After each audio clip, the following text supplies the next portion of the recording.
The question is about Deco paint markers. Deco paint markers is an excellent line. Um, they make a wonderful variety of colors, and they come in two different tips.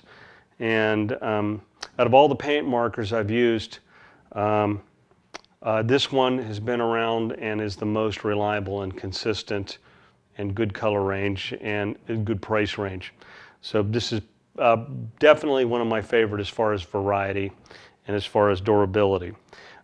Again, with any paint marker, the way a paint marker works, it's not like a regular marker. You just don't open it up and write.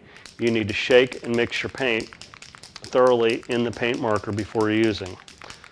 If you don't, you get yourself into trouble.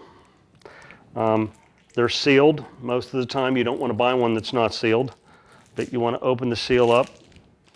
And the reason why you don't want to buy one that's sealed is somebody's tried one out and let the paint dry in the top of the marker and not capped it up. Then you can have a marker that's not going to work for you as well. So you want to start fresh. So shaking this marker up really good. And as you can see, there's no paint in the tip. It is not orange. It's just the yellow nylon. All right. Now what we're going to do with this Deco color, as we do with any paint marker, shake it thoroughly and then pump the tip slowly. And again, most people get themselves in trouble if they pump too quick. The paint is flooding into the tip if we look now where it wasn't there before. The worst thing we can do as the paint comes down in here is keep working. Keep pumping the tip. But anyhow, you can see paint's in the tip now, and marker works beautifully. This will work on paper, metal, glass, wood, ceramics. Here I have a piece of blackboard. And notice the opacity on the blackboard. Markers, regular markers won't do that. A paint marker will.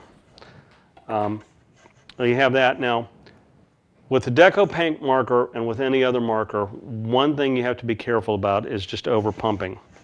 And there's paint already in here. I'm drawing along here fine. The worst thing I could do is pump this tip again. And if I pump it, paint will start gushing out. It will start dripping. You just don't want to overpaint your paint marker. It's ready to go. Do not pump it again until you don't get paint out anymore. Again, Deco has a great color range, including silver and gold. So what we have here is a broad tip and a fine tip, which is nice because sometimes you need something small, sometimes you need something a little bit bigger. And they offer a range of both.